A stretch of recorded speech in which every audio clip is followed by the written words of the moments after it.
Assalamualaikum warahmatullahi wabarakatuh.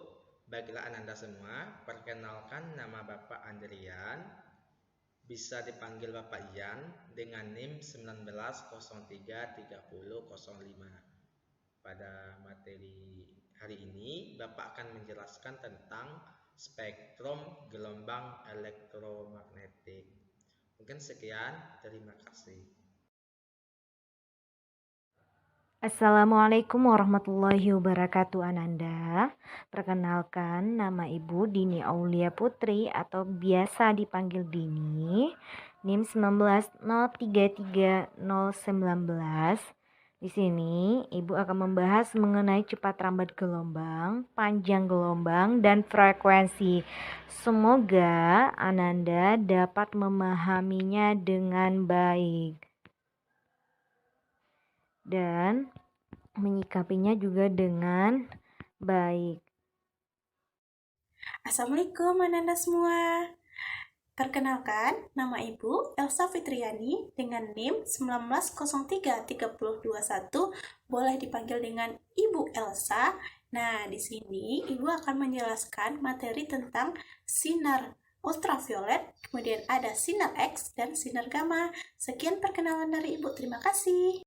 Assalamualaikum warahmatullahi wabarakatuh. Perkenalkan, nama saya Nur Afdanti Misi dengan NIM 19033050. Biasa dipanggil dengan Cici. Terima kasih. Baik, Assalamualaikum warahmatullahi wabarakatuh. Selamat siang semuanya. Perkenalkan, nama Ibu Islamiyanti, biasa dipanggil dengan Nia, dengan NIM 190330099. Di sini Ibu akan menjelaskan bagian dari pemanfaatan radiasi elektromagnetik dalam teknologi dan kehidupan sehari-hari. Mungkin itu saja, terima kasih. Selamat siang Ananda semuanya. Perkenalkan, nama Ibu Sri Nilam Sari, bisa dipanggil Ibu Nilam dengan NIM 190330062. Kali ini Ibu akan menjelaskan mengenai bahaya radiasi gelombang elektromagnetik.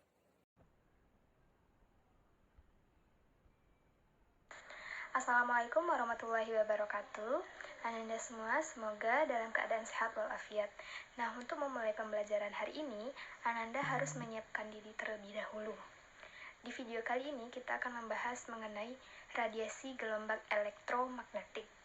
Sebelum kita membahas lebih lanjut, tentu kita harus mengetahui apa itu yang dimaksud dengan radiasi gelombang elektromagnetik. Baiklah, Ananda semua, tidak bisa kita pungkiri bahwa perkembangan zaman saat ini banyak mengeluarkan inovasi-inovasi baru, seperti salah satunya yang paling dekat dengan kita itu telepon seluler atau handphone ya. Nah, dari telepon ini atau handphone ini, dia memakai sebuah konsep dari fisika, yaitu radiasi gelombang elektromagnetik.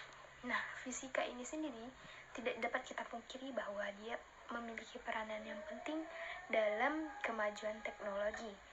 Nah, contoh lain dari gelombang elektromagnetik ini yaitu ada televisi, radio, terus telepon seluler tadi. Kemudian ada banyak lagi contoh-contoh lain dari penerapan radiasi gelombang elektromagnetik ini. Nah, kita sudah menyebutkan apa itu contoh-contoh dari pemanfaatan gelombang radiasi gelombang elektromagnetik ya. Nah, jadi apa yang bisa Ananda simpulkan dari radiasi gelombang elektromagnetik itu sendiri? Tahukah Ananda siapa yang pertama kali mengemukakan tentang teori gelombang elektromagnetik ini? Nah, di video kali ini Ibu akan menjelaskan tentang gelombang elektromagnetik. Mungkin dapat Ananda searching di Google siapa pertama kali yang mengemukakan gelombang elektromagnetik ini sendiri. Yang pertama kali itu mengemukakan adalah James Clerk Maxwell. Nah, di sini biasanya dikenal dengan teori Maxwell atau hipotesis Maxwell, di mana hipotesis Maxwell ini mengatakan bahwa tahukah Ananda siapa yang pertama kali mengemukakan tentang teori gelombang elektromagnetik ini? Nah, di video kali ini Ibu akan menjelaskan tentang gelombang elektromagnetik. Mungkin dapat Ananda searching di Google siapa pertama kali yang mengemukakan gelombang elektromagnetik ini sendiri. Yang pertama kali itu mengemukakan adalah James Clerk Maxwell. Nah, di sini biasanya dikenal dengan teori Maxwell atau hipotesis Maxwell, di mana hipotesis Maxwell ini mengatakan bahwa gelombang elektromagnetik adalah gelombang yang dihasilkan dari perubahan medan magnet dan perubahan medan listrik secara berurutan. Nah, kata si Maxwell, vektor antara medan magnet dengan medan listrik ini tegak lurus. Baik Ananda, dapat Ananda lihat PPT yang Ibu share ini, di mana si E itu adalah medan listriknya, sedangkan si B ini medan magnetnya. Nah, dari hipotesis si Maxwell ini, Maxwell mengatakan bahwa kecepatan cahaya itu sama dengan gelombang dikali dengan si frekuensi, sehingga diperolehlah rumus C sama dengan lambda dikali F. Nah, maksud dari rumus yang diberikan atau dari hipotesis si Maxwell ini yaitu laju dan kecepatan gelombang elektromagnetik itu sama dengan laju cahaya di ruang hampa. Akan tetapi, panjang gelombang dan frekuensi gelombang elektromagnetik itu tidak sama dengan panjang gelombang dan frekuensi cahaya, sehingga hubungan si frekuensi dengan panjang gelombang itu C sama dengan F dikali dengan lambda atau lambda dikali dengan F. Agar Anda semuanya lebih memahami maksud dari si hipotesis Maxwell ini, kita akan masuk ke dalam contoh soal, di mana contoh soalnya gelombang elektromagnetik merambat dalam ruang hampa dengan kecepatan 3 dikali 10 pangkat 8 meter per sekon. Nah, apabila frekuensi gelombang tersebut 20 MHz, maka tentukanlah berapa panjang gelombang. Nah, sebelum masuk ke dalam pembahasan contoh soal tadi, perlu Ananda ingat bahwa kecepatan dari cahaya itu sudah ketetapannya, yaitu 3 dikali 10 pangkat 8 meter per sekon. Jadi, jika di soal tidak diketahui berapa kecepatan cahaya, Ananda sudah tahu, yaitu 3 kali 10 pangkat 8 meter per sekon. Baik, kita akan bahas bersama-sama mengenai contoh soal ini. Untuk rumus pertamanya yaitu C sama dengan F dikali lambda. Nah, karena kita akan mencari lambda atau panjang gelombang itu sendiri, maka persamaannya berubah menjadi lambda sama dengan C per F atau gelombang cahaya per si frekuensi. Nah, frekuensinya tadi itu diketahui dalam megahertz. Itu kita harus rubah ke hertz. Jadi, nanti setelah melakukan perhitungan, jawabannya diperoleh 15 meter. Nah, panjang gelombangnya itu 15 meter. Baik Anda semuanya, untuk pembahasan kali ini cukup satu contoh soal. Kemudian Anda bisa mencari referensi lagi soal-soal lain di internet. Nah, selanjutnya kita akan membahas itu tentang sifat dari gelombang elektromagnetik ini sendiri. Nah, di mana sifatnya yang pertama itu perubahan medan magnet dan medan listrik ini terjadi pada saat bersamaan. Maksudnya, si medan listrik ini dan si medan magnet itu memiliki harga maksimum dan minimum pada saat dan tempat yang sama. Kemudian yang kedua, gelombang elektromagnetik ini dia tidak memiliki muatan. Maksudnya tidak memiliki muatan di sini, dia tidak dapat disimpangkan dalam medan listrik maupun medan magnet. Kemudian dia juga merambat dalam arah garis lurus.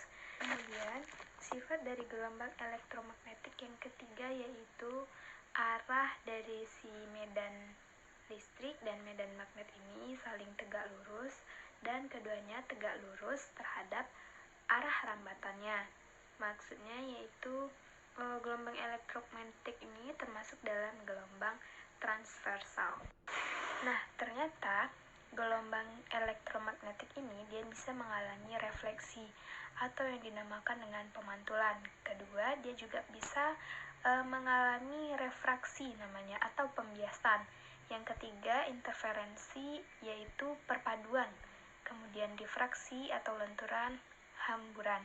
Kemudian yang terakhir, gelombang elektromagnetik ini dia juga bisa mengalami polarisasi atau pengkutupan. Nah baik, Ibu akan memberikan contoh soal seputar dari sifat gelombang elektromagnetik ini sendiri. Contoh soalnya yaitu pernyataan berikut yang bukan termasuk dari sifat gelombang elektromagnetik adalah: jawaban yang A merupakan gelombang longitudinal, yang B dapat merambat di ruang hampa, yang C arah perambatannya tegak lurus, D dapat mengalami pembiasan, yang E dapat mengalami polarisasi. Apakah jawabannya? Nah, jika Ananda ada yang menjawab jawabannya A, maka jawabannya tepat ya. Dia bukan merupakan gelombang longitudinal. Tadi kita sudah membahasnya bahwa sifat dari gelombang elektromagnetik ini dia juga merupakan dari gelombang transversal, bukan dari gelombang longitudinal. Selain itu, jawaban yang B, C, D, dan E itu merupakan sifat dari gelombang elektromagnetik itu sendiri. Nah, Ibu harap dari contoh soal yang sudah Ibu berikan ini, Ananda dapat mencarinya lagi contoh soal yang lain agar Ananda tidak terbalik-balik antara sifat-sifat dari si gelombang elektromagnetik ini. Oke Ananda, Ibu akan melanjutkan materi yang telah disampaikan oleh Ibu Cici tadi. Sebelum itu, karena kita sudah saling kenal mengenal, maka Ibu akan melanjutkan pembelajaran kita pada siang hari ini. Jadi, Ibu akan menyampaikan kepada Ananda tentang materi cepat rambat gelombang, panjang gelombang, dan frekuensi. Jadi, untuk membahas materi ini, kita harus tahu terlebih dahulu apa itu cepat rambat gelombang. Jadi, cepat rambat gelombang adalah jarak yang ditempuh oleh gelombang setiap satuan waktu. Ya, benar sekali ya. Cepat rambat gelombang ini dipengaruhi oleh dua sifat. Yang pertama itu ada sifat kelistrikan dan sifat kemagnetan. Nah, untuk sifat kelistrikan itu dalam ruang hampa, maka ketetapan permitivitas listriknya adalah 8,85 kali 10 pangkat min 12. Ada yang tahu bacaan dari C per N meter persegi ini? Ada yang tahu? Oke, dengarkan baik-baik ya. Jadi, C per N meter persegi ini bacaannya adalah Coulomb per Newton meter persegi. Sampai di sini paham Ananda? Yang kedua ada sifat kemagnetan, yaitu permeabilitas magnetik. Nah, untuk permeabilitas magnetik dalam ruang hampa, yaitu 4pi kali 10 pangkat min 7. Ada yang tahu satuannya apa? Bacaannya? Tidak tahu juga. Coba perhatikan kembali. Nah, jadi bacaannya adalah Weber per ampere. Ingat-ingat, Weber per ampere. Nanti kalau minggu besok Ibu ulang kembali, Ananda harus dapat mengingat satuan dari sifat kelistrikan maupun sifat kemagnetan. Sampai di sini paham Ananda? Kita masuk karena kita sudah tahu tadi kan rumus dari nilai dari kelistrikan, sifat kelistrikan atau permitivitas listrik dan permeabilitas magnetik, maka tinggal disubstitusikan. Nah, untuk C sama dengan cepat rambat gelombang ya. Yang C 1 per akar permitivitas listrik dikali permeabilitas magnetik. Sehingga nilai dari permitivitas listrik tadi berapa? 8,85 kali 10 pangkat min 12 kali permeabilitas magnetik yaitu 4pi kali 10 pangkat min 7. Sehingga jika dicari hasilnya, maka didapatkan adalah 3 kali 10 pangkat 8 meter per sekon. Jadi nilai cepat rambat gelombang adalah 3 kali 10 pangkat 8 meter per sekon. Benar sekali ya. Lanjut, yaitu mengenai panjang gelombang dan frekuensi.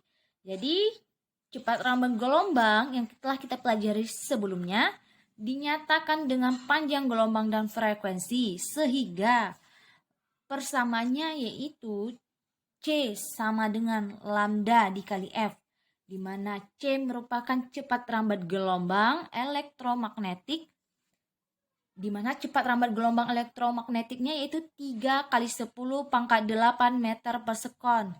Sedangkan lambda merupakan panjang gelombang yaitu meter satuannya. Dan F merupakan frekuensi satuannya ya hertz, benar ya. Sampai di sini paham Ananda? Oke, jika paham kita masuk ke contoh soal supaya lebih memantapkan pemahaman materi Ananda dan dapat meningkatkan kemampuan Ananda juga. Contoh soal. Radio RCS FM mengudara dengan panjang gelombang 3 meter. Pada frekuensi berapakah radio itu dapat ditangkap dengan jelas? Apa saja yang diketahui dari soal? Ada? Ya, panjang gelombang 3 meter. Yang ditanya, benar sekali, frekuensi gelombang. Jadi berapakah frekuensinya? Tadi rumus cepat rambat gelombang apa? C sama dengan lambda kali F. Jadi F sama dengan C per lambda. C-nya berapa? 3 kali 10 pangkat 8 meter per sekon dibagi panjang gelombang 3 meter sama dengan didapatkanlah frekuensinya 1 kali 10 pangkat 8 Hz. Kalau dijadikan ke megahertz jadi 100 megahertz. Sampai di sini, apakah ada yang ingin ditanyakan?